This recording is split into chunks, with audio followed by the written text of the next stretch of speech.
ಮಾಡೋ ಕೆಲಸ ಎಲ್ಲ ಮಾಡ್ತಾರೆ. ಕಾನೂನಲ್ಲಿ ಇದೆಯಾ ರಾಜೀನಾಮೆ ಕೊಡಬೇಕಂತ ಯಾವ್ದಾದ್ರು ಕಾನೂನು ಇದೆಯಾ? ನೋಡಿದ್ದೀರಾ ನೀವು? ಎಲ್ಲಿದೆ ಕಾನೂನು? ಎಷ್ಟು ಜನರು BJP ಅವ್ರಿಗೆ ಹೇಳಿಕೆ ಕೊಡ್ಕೊಂಡು ಎಲ್ಲ ಬಾಯ್ ಬಿಡ್ಕೋತಾ ಇದಾರಲ್ಲ, ಎಷ್ಟು ಜನರು ಬೇಲ್ ಮೇಲೆ ಇದ್ದಾರೆ, ಎಷ್ಟು ಜನರ ಮೇಲೆ FIR ಇದೆ? ಅವರೆಲ್ಲ ರಾಜಕಾರಣಿ ಆಗೋಕ್ಕೆ ಯೋಗ್ಯತೆ ಇದೆಯಾ? ರಾಜಕಾರಣದ ಬಗ್ಗೆ ಮಾತಾಡ್ತಾರಲ್ಲ ಇವರು. ಈ ದೇಶದೊಳಗೆ ಕಾನೂನು ಇದೆ ತಾನೆ, ಸಿದ್ದರಾಮಯ್ಯ ಅವರು ಅದನ್ನ ಪರಿಪಾಲಿಸ್ತಾ ಇದ್ದಾರೆ ತಾನೆ, ಅಷ್ಟೇ ಇದಕ್ಕೆ ಉತ್ತರ. ಇದನ್ನು ಭಾಳ ದೊಡ್ಡ ಚರ್ಚೆ ಮಾಡ್ತಕ್ಕಂಥದ್ದು ಅವಶ್ಯಕತೆನೇ ಇಲ್ಲ. 12 ವರ್ಷದ ಕೇಸ್ನ ತಂದು ಸ್ವಾರ್ಥಕ್ಕೆ ತಗೊಂಡು ಬಂದು ನಿಂತಾಗ ಅನಿವಾರ್ಯವಾಗಿ ಹೇಳಿಕೆಗಳನ್ನು ಕೊಡ್ತಾರೆ. BJP ಅವ್ರದ್ದು ಇಷ್ಟೇ ಹೇಳ್ತೀನಿ ಕೇಳಿ. ಪ್ರಜಾಪ್ರಭುತ್ವದಲ್ಲಿ 196 ಸೀಟ್ನ ಗೆದ್ದು ರಾಜ್ಯದ ಜನರು ನಮ್ಮ ಮೇಲೆ ವಿಶ್ವಾಸ ಇಟ್ಟು ಅಧಿಕಾರ ಕೊಟ್ಟಿದ್ದಾರೆ.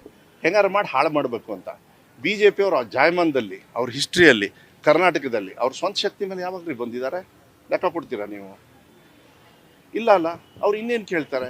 ಸೊ ಪ್ರಜಾಪ್ರಭುತ್ವದ ಅರ್ಥನೇ ಗೊತ್ತಿಲ್ಲದಿರ್ತಕ್ಕಂಥ BJP ಅವರಿಗೆ ನಾನು ಯಾಕೆ ಉತ್ತರ ಕೊಡಬೇಕು? ಕೊಡ್ತಕ್ಕಂಥ ಪ್ರಶ್ನೆನೇ ಬರೋದಿಲ್ಲ.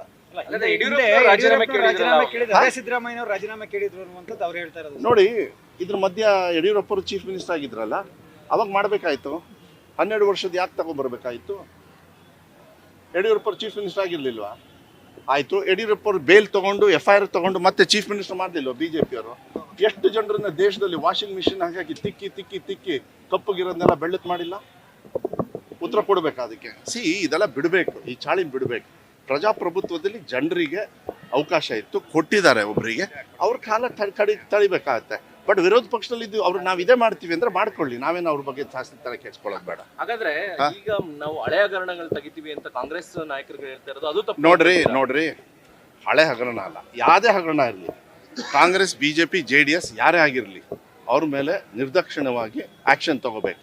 ಅದು ಸರ್ಕಾರದ ಕರ್ತವ್ಯ ಆಗ್ತದೆ. It doesn't matter who it is. ಅಷ್ಟೇ ನಾನು ಹೇಳೋದು. 12 ವರ್ಷದ ಹಗರಣ ಅಂದ್ರೆ ಈಗಲೂ ಕೂಡ ನಿಮ್ಮ ಕಾಂಗ್ರೆಸ್ ನಾಯಕರು ಹೇಳ್ತಾ ಇರೋದು ಕಳೆದ ಬಾರಿ ಸರ್ಕಾರದಲ್ಲಿ ಅಲ್ಲ ರೀ, ನಾನು ಹೇಳ್ತಾ ಇದ್ದೀನಿ, ಈಗ FIR ಆಗಿದೆ, ಕೋರ್ಟ್ ಮೊರೆ ಹೋಗ್ತಾರೆ, ಆಪ್ಷನ್ಸ್ ಇದೆ ಸಿದ್ದರಾಮಯ್ಯ ಅವರಿಗೆ. ಕೋರ್ಟ್ದು ಎಲ್ಲ ಆಗಲಿ, FIR ಆಗಲಿ. ನಿಜವಾಗ್ಲೂ ಅವರು ಅಪರಾಧಿ ಅಂದರೆ ಅವ್ರು ತೀರ್ಮಾನ ತಗೋತಾರೆ. ನಿರಪರಾಧಿ ಅಂದರೆ ಎಲ್ಲರೂ BJP ಹೋಲ್ಸೇಲ್ ರಿಸೈನ್ ಮಾಡಿಬಿಡ್ತಾರ? ನೀವು ಇನ್ನೂ ಕೂಸೆ ಹುಟ್ಟಿಲ್ಲ, ಆಗಲೇ ನಾಮಕರಣ ಮಾಡ್ಕೊಂಡು ಕೂತ್ಕೊಂಡ್ರೆ ಹೆಂಗ್ರಿ? ಬಿಡಬೇಕು. ದೇಶದಲ್ಲಿ ಕಾನೂನು ಇದ್ದಾಗ ಮಾತ್ರ ಪ್ರಜಾಪ್ರಭುತ್ವಕ್ಕೆ ಗೌರವ ಬರ್ತದೆ, ಅವಾಗ ಅದು ಸರಿ ಆಗ್ತದೆ. ಅದಕ್ಕೆ ಇಷ್ಟು ಸಾಕು. ಯಾರ್ಯಾರು ಸಿದ್ದರಾಮಯ್ಯ ಅವರು ರಾಜೀನಾಮೆ ಕೇಳ್ತಾರೆ, ಇನ್ನೂ 4 ವರ್ಷ 5 ವರ್ಷ ಇದನ್ನೇ ಮಾಡ್ಕೊಂಡು ಕೂತ್ಕೊಳ್ಳಿ ಅಷ್ಟೇ. ನೋಡಿ, ನಮ್ಮ ಪಕ್ಷದೊಳಗೆ ನಾನು ಹೋಗಿ ಭೇಟಿ ಮಾಡ್ತಾ ಇರ್ತೀನಿ. ಅದಕ್ಕೆ ನೀವು ಒಂದು ಚಿತ್ರಣ ಕೊಟ್ಟುಬಿಟ್ರೆ ತಪ್ಪಾಗುತ್ತೆ. ನೋಡಿ, ಸರ್ಕಾರ ಒಳ್ಳೆ ರೀತಿಯಲ್ಲಿ ನಡೀತಾ ಇದೆ. ಯಾವುದೇ ಕಾರಣಕ್ಕೂ ನಮ್ಮ ಲೀಡರ್ಸ್ನ ನಾವು ಭೇಟಿ ಮಾಡ್ತಕ್ಕಂಥ ನಮ್ಮ ಹತ್ರ ಇರುತ್ತೆ. ನಿಮ್ಮ ಹತ್ರ ಪರ್ಮಿಷನ್ ಕೇಳಬೇಕಂತ ಏನಿಲ್ಲ. ಅದಕ್ಕೆ ಬೇರೆ ಚಿತ್ರಣ ಕೊಡ್ತಕ್ಕಂಥದ್ದು ಅವಶ್ಯಕತೆ ಇಲ್ಲ. ಅವರು ಮೀಟ್ ಮಾಡ್ತಾರೆ, ನಾನು ಮೀಟ್ ಮಾಡ್ತೀನಿ, ಇನ್ನೊಬ್ರು ಮೀಟ್ ಮಾಡ್ತಾರೆ, ಅವ್ರವ್ರು ಕೇಳ್ತಾರೆ, ಹಕ್ಕನ್ನು ಕೇಳ್ತಾರೆ, ಪ್ರತಿಪಾದಿಸ್ತಾರೆ. That is the quality of Congress. ಕೊಡ್ತಕ್ಕಂಥದ್ದು ನಿರ್ಧಾರ ಹೈಕಮಾಂಡ್ ಏನು ತೀರ್ಮಾನ ಮಾಡುತ್ತೆ ಅವ್ರು ಮಾಡ್ತಾರೆ. ಈಗ ಸದ್ಯಕ್ಕೆ ಸಿದ್ದರಾಮಯ್ಯ ಅವರು ಒಳ್ಳೆ ಚೆನ್ನಾಗಿ ಅವ್ರ ಅಡಿಯಲ್ಲಿ ನಾವೆಲ್ಲರೂ ಕೂಡ ಕೆಲಸ ಮಾಡ್ತಾರೆ. 1 ವರ್ಷ ಅವಕಾಶ ಕೊಡಿ ಅಂತ ಕೇಳ್ಕೊಂಡಿದ್ದಾರೆ ಸರ್ ಸಿದ್ದರಾಮಯ್ಯ ಅವರು ಭಾಷಣ ಮಾಡಿ. ನಿಮಗೆ ಹೇಳಿದ್ರ? ಅಲ್ಲ, ಭಾಷಣದಲ್ಲಿ ಹೇಳಿರುವಂತದ್ದು ಸರ್, ನನಗಲ್ಲ ಎಲ್ಲರಿಗೂ ಹೇಳಿದ್ರು. ನಿರಪರಾಧಿ ಅನ್ನಕ್ಕೆ ಅಲ್ಲ 1 ವರ್ಷ ನಿರಪರಾಧಿ ಅಧಿಕಾರದ ಇಲ್ಲ ಅವ್ರ ಅಧಿಕಾರ ಅಂತ ಕೇಳಿರಲ್ಲ. ನಿರಪರಾಧಿ ಅಂತ 1 ವರ್ಷದೊಳಗೆ ತೀರ್ಮಾನ ಮಾಡ್ತೀನಿ, ಇವ್ರು 3 ತಿಂಗಳು ಕೊಟ್ಟಿದಾರಲ್ಲ ಅಷ್ಟರೊಳಗೆ ನಾನು ಮಾಡ್ತೀನಿ ಅಂತ ಅವ್ರು ಹಂಗೆ ಹೇಳಿರಲ್ಲ. ಯಾವಾಗಲೂ ಅಷ್ಟೇ, ಹೈಕಮಾಂಡ್ ಆ ನಿಟ್ಟಿನ ಮೇಲೆ ಕಾಂಗ್ರೆಸ್ ಪಕ್ಷ ತೀರ್ಮಾನ ಆಗುತ್ತೆ.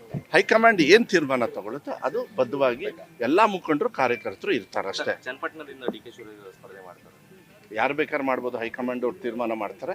ಅವ್ರನ್ನ ಗೆಲ್ಸ್ಕೊಂಬರೋ ಜವಾಬ್ದಾರಿ ನನ್ನಿಂದ ಹಿಡಿದು, ಕಾರ್ಯಕರ್ತರಿಂದ ಹಿಡಿದು, ಮಾನ್ಯ ಮುಖ್ಯಮಂತ್ರಿಗಳಿಂದ ಹಿಡಿದು ಎಲ್ಲರದ್ದು ಇರ್ತದೆ. ಗೆಲ್ಸ್ಕೊಬರ್ತೀವಿ. ಬೇರೆ ಪಕ್ಷದ ಹೆಂಗ್ರಿ ಉತ್ತರ ಕೊಡೋಕ್ಕಾಗುತ್ತೆ? ನಾನು ನೀವು ಕೇಳೋ ಪ್ರಶ್ನೆ ನನಗಿದ್ರೆ ಓಕೆ, ಬೇರೆಯವ್ರಿಗೆ ಕೇಳಿದ್ರೆ ಹೆಂಗೆ?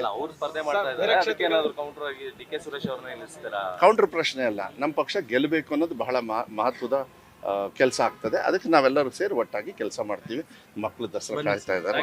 Thank you.